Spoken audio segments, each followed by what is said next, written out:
Heading into 2026, investors face three issues: a scarcity of growth, a scarcity of capital, and a scarcity of certainty.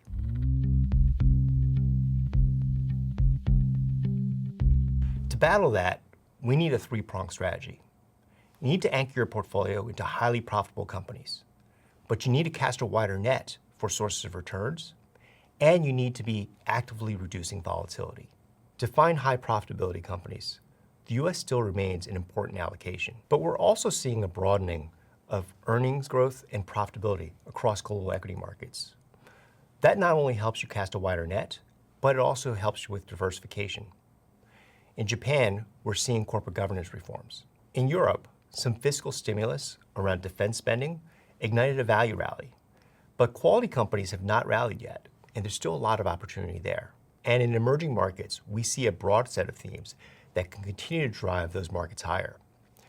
Digital transformation, the rise of consumer spending, and in some markets, improvements in corporate governance. On top of that, continued weakness in the US dollar would be an additional catalyst.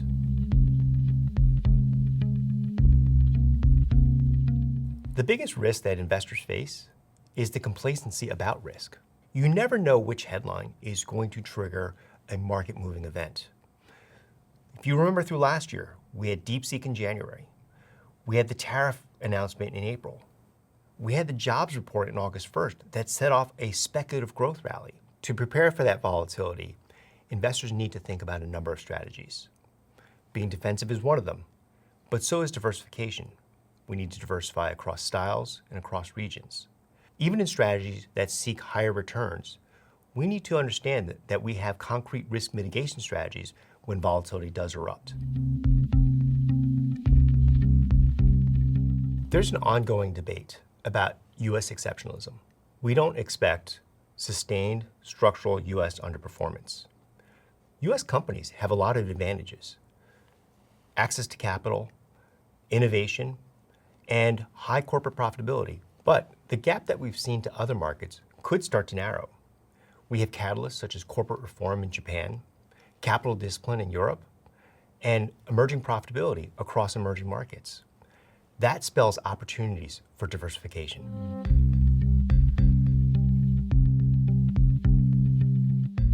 One popular question today is, are we in an AI bubble? I actually think it's too simplistic a question for such a complex issue. AI is such a major force across markets, across the breadth of companies it affects, as well as across the economy. We have to understand the risks that it poses, including the concentration that it's led to in markets. We believe investors need to manage crowding risk and think more broadly about all the beneficiaries to the technology beyond just the current leaders. You need AI exposure, but you need to be selective and diversified.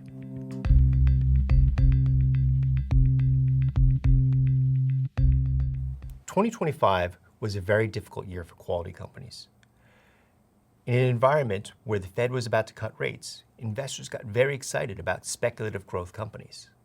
There's a lot of opportunities and attractive valuations that can be found in the US, in Europe, and across the world.